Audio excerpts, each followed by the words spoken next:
"You're not allowed in the house until you apologize." The words hit me like a sudden storm, sharp and unforgiving, but I didn't flinch. I just smiled quietly, a smile born not from arrogance, but from years of patience, observation, and knowing exactly how to turn moments like this to my advantage. The tension in the house was thick, almost suffocating, the faint smell of dinner still lingering, the clatter of dishes in the sink, the low hum of irritation in every movement around me. My family thought they were in control, but they had no idea how much I had anticipated this. How carefully every step of my plan had been laid out. I stepped onto the porch, letting the cool evening air brush against my face. I watched them through the glass, the rigid set of my son's shoulders, the way his wife tapped her fingers nervously on the countertop, the subtle narrowing of their eyes as they thought I had no recourse. I let them stew in their frustration. Every slammed door, every sharp word, every indignation-filled sigh only reinforced the inevitability of what was about to unfold. I didn't rush. I never do. 70 years of life have taught me the value of timing, of waiting for the exact right moment to act. And tonight, that moment had arrived. I reached for my phone, fingers steady, mind focused. One call, that's all it would take to change everything. My hands didn't tremble. My pulse remained calm, even as the weight of betrayal and exclusion pressed around me like a physical force. I dialed the number I had been holding on to, a number connected to an opportunity, to leverage, to a world they couldn't begin to comprehend. The ring sounded once, twice, and I delivered my message with a quiet authority that left no room for question or doubt. I hung up, feeling the subtle surge of anticipation. I had done my part. Now the ripple would spread, quiet at first, then unstoppable. Returning to the porch, I settled into my chair, leaning back with the ease of someone who has long since learned to weather storms, both literal and metaphorical. The house was alive with restless energy, my family moving about unaware of the change already set in motion. I watched them, every twitch of a muscle, every glance, every whispered word, letting it all feed the slow satisfaction building inside me. They had demanded apologies I didn't owe, locked me out, attempted to assert control, but their perception of power was built on ignorance. And ignorance, when met with foresight and patience, is a dangerous mistake. Hours passed, and the tension in the house didn't diminish, it grew. I could sense it radiating through the walls, tangible, electric. Every glance my son cast toward the window, every hesitating movement of his wife, every moment of silence carried an unspoken anxiety, though they didn't yet understand its cause. I sat in my chair, calm, composed, confident, knowing that the events of the next morning would shatter the fragile sense of control they had fought so hard to maintain. The plan, executed with precision and patience, was unfolding exactly as I had envisioned. As night fell and the stars began to emerge in the sky above, I reflected quietly on what had led to this moment. Life had taught me that power is not in anger, nor in shouting, nor in immediate confrontation. True power lies in observation, in patience, in carefully placing every move like pieces on a chessboard and waiting for the right moment to checkmate. And tomorrow, when the consequences of this single call rippled through their lives, they would finally understand the cost of underestimating someone who had lived long enough to see the patterns, the hidden truths, and the inevitable outcomes. I leaned back, listening to the quiet hum of the house, letting anticipation wash over me like a calm tide before a storm. Their anger, their demands, their exclusion, they were meaningless. I had seen it all coming, planned for it all, and now it was only a matter of time before justice, silent and unyielding, made its presence felt. One call, one small act of careful foresight, and the entire balance of control had shifted. The morning would bring revelation, clarity, and the undeniable lesson that arrogance, anger, and exclusion are fragile shields against the wisdom and patience of someone who refuses to be underestimated. The next morning, the house was unusually quiet. Even before the sun fully rose, I could sense the unease radiating from within. My son's voice, usually loud and brash, was muted, cautious. My daughter-in-law moved about the kitchen with measured steps. Avoiding my eyes, her fingers nervously fidgeting with anything she could grasp. I stayed outside on the porch, leaning on my cane, observing everything with calm precision. Patience, I had learned, was a weapon far sharper than anger, and it was working exactly as I had anticipated. From my vantage point, I could see the subtle cracks forming in their facade. My son's hand shook slightly as he reached for the coffee pot, his brow furrowed, eyes darting toward the door as if expecting some invisible threat. His wife bit her lip, glancing repeatedly toward me, unsure of what I knew or what I had already done. Every movement, every tiny gesture, told me more than words ever could. Their arrogance and sense of control had blinded them to the fact that I had already set things in motion. That my single call yesterday had already begun to unravel the world they thought they commanded. Hours passed, and I watched as their panic grew in slow, torturous increments. My son tried to maintain a sense of normalcy, speaking in measured tones, forcing smiles that didn't reach his eyes. His wife nodded and responded to him, her words polite but tinged with anxiety, betraying the growing realization that something was very wrong. I stayed seated, letting the tension build. I didn't need to confront them. The subtle weight of consequence was enough to unsettle them completely. I reflected quietly on the life lessons that had led me here. 70 years of living, watching, and understanding human behavior had taught me that arrogance is fragile, that cruelty often blinds the one who wields it, and that patience is the truest form of power. My family had believed they could lock me out, demand apologies, and assert dominance over someone they considered weak. But weakness, I have learned, is often only skin deep. The real strength lies in observation, foresight, and the ability to act when the moment is perfectly timed. Midday came, and I could sense the ripple of unease spreading through the house.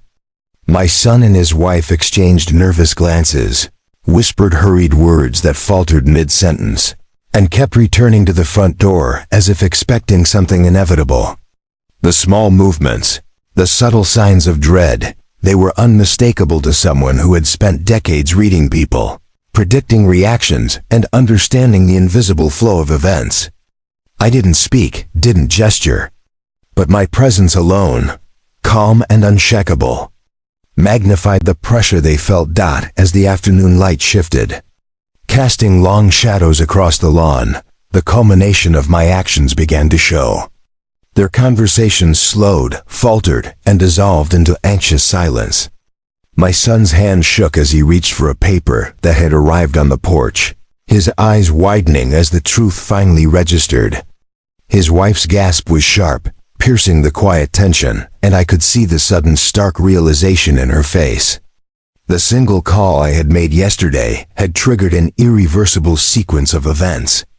The world they had tried to control, built on manipulation and exclusion, was collapsing before their eyes. By evening, the full weight of what had begun the day before was undeniable.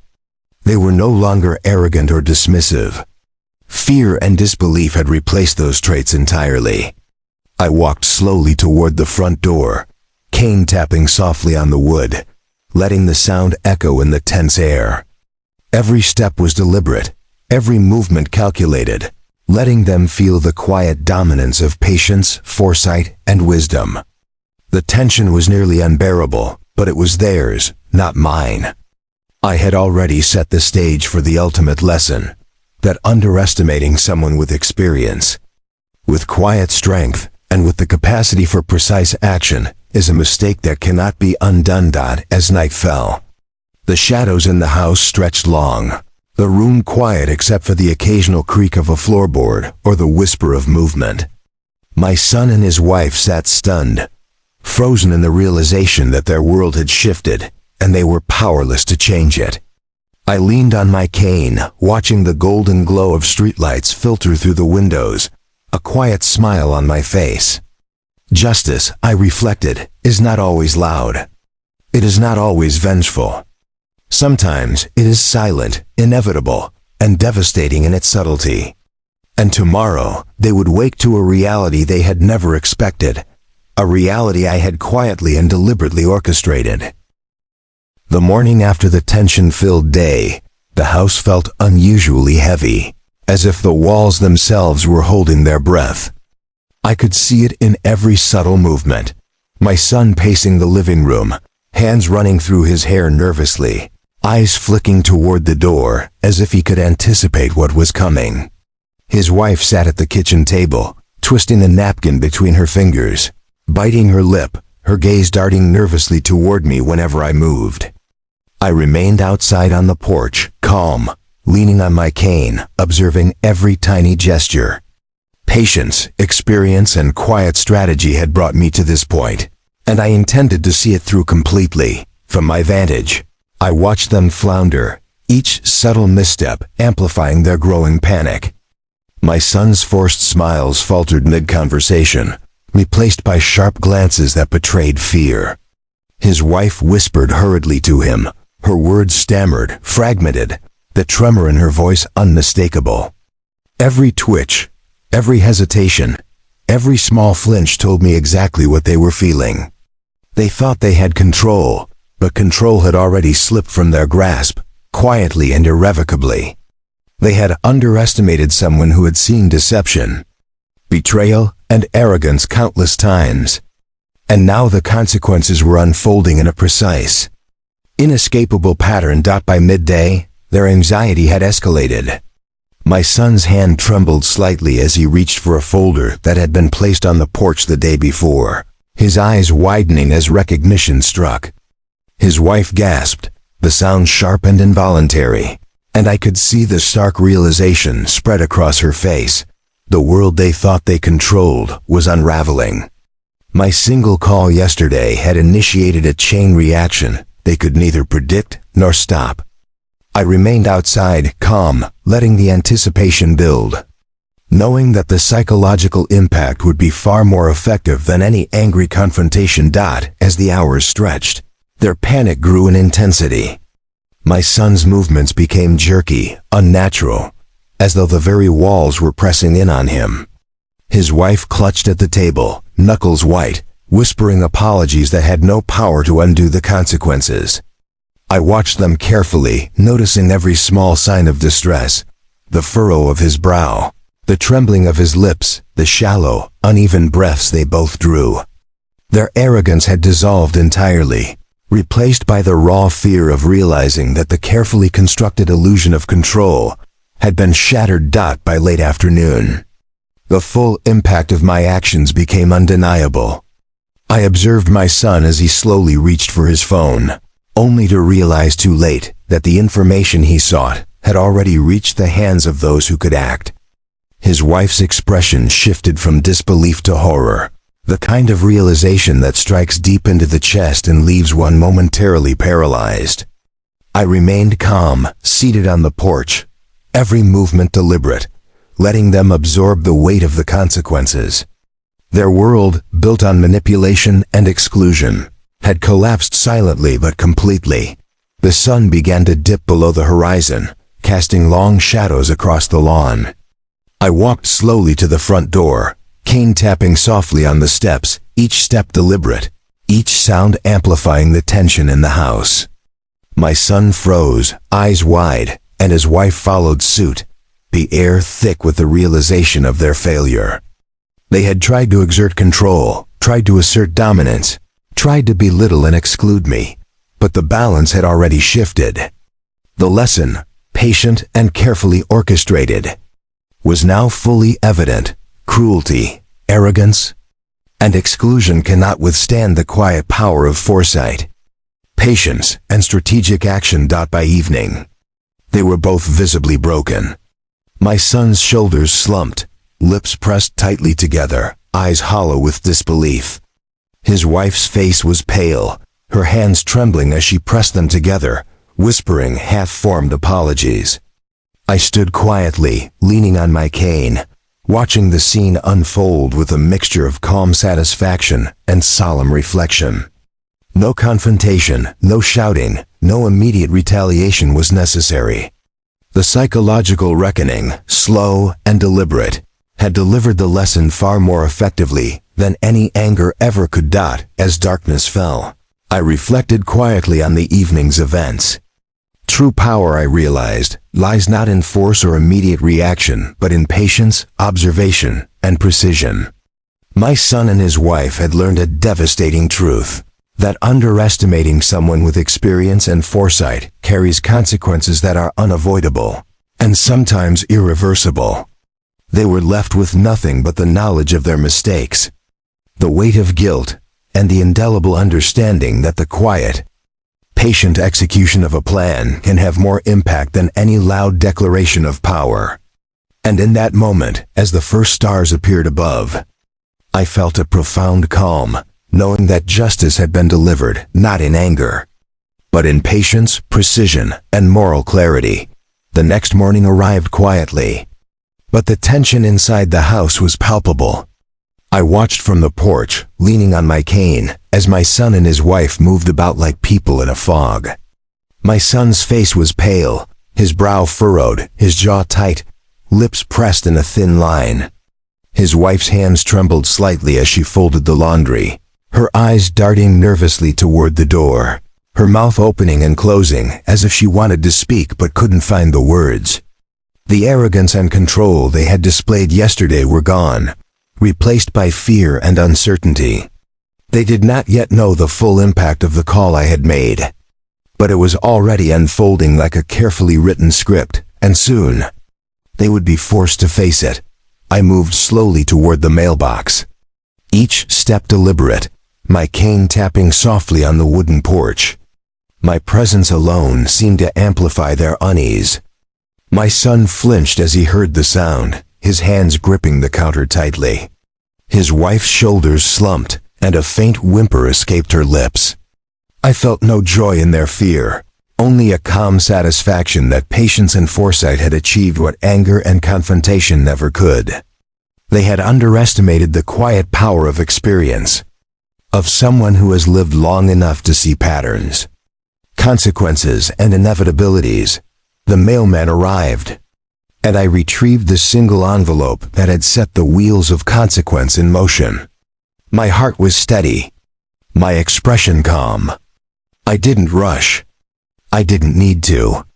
My family was already unraveling under the invisible pressure of what had been set into motion. I watched them through the glass as my son slowly approached, curiosity mixed with dread etched across his face. His wife stood behind him, pale and tense, gripping the edge of the counter as if holding herself together. They had no idea that the very thing they had tried to manipulate, control, and belittle me over had been entirely out of their reach and under my control all along. When he opened the envelope, the expression on his face changed instantly. First confusion, then disbelief, and finally horror. His wife gasped loudly, and I could see her eyes fill with tears. They had assumed they were in charge, that I had been powerless, that their exclusion and cruelty meant something. But the truth struck like a lightning bolt. Everything they thought was secure, every plan they had executed against me, had backfired completely. The house, the possessions, the power, they had been meaningless against someone who had patiently orchestrated every detail for this exact moment. I entered the house slowly, each step purposeful. My cane tapped against the floor, echoing through the room, drawing their attention fully to me. My son froze, eyes wide, and his wife turned toward me, mouth open in disbelief. I didn't need to raise my voice. The weight of the revelation, the understanding that they had been entirely outmaneuvered, filled the space more powerfully than any words could. I simply held the envelope, calm, steady, as they processed the fact that I had sold the property, the very asset they had thought was under their control, and that their world had shifted irrevocably overnight. The shock was complete. My son's face drained of color, his hands trembling as he clutched the table for support. His wife sat down abruptly, burying her face in her hands, whispering words of apology that could never undo the consequences. I leaned on my cane, observing quietly, letting the silence hang heavy in the air. Justice had arrived silently, without malice or confrontation, but its impact was devastating. The lesson had been delivered with precision. Arrogance, cruelty, and exclusion have a cost. And underestimating someone with patience and foresight is a mistake that cannot be repaired. As the day faded into evening, I reflected quietly on the events. The sun cast long shadows across the room, illuminating the stark contrast between their panic and my calm. I realized that true power lies not in aggression or anger, but in strategy, patience, and understanding. I had not acted out of revenge. I had acted out of wisdom, and the consequences had spoken for themselves. My son and his wife would remember this lesson forever, not because of words, but because of the undeniable shift in reality they had witnessed. And in that quiet, profound moment, I understood that sometimes the most effective justice is silent, patient, and devastatingly precise. By nightfall, they were humbled, transformed by the weight of their mistakes. My son's arrogance had been replaced by introspection. His wife's dismissal had given way to careful reflection. I sat by the window, cane beside me, watching the streetlights glow softly in the distance. The lesson was complete. The balance had shifted, and I finally allowed myself to exhale, knowing that justice, patience, and foresight had triumphed, quietly but undeniably.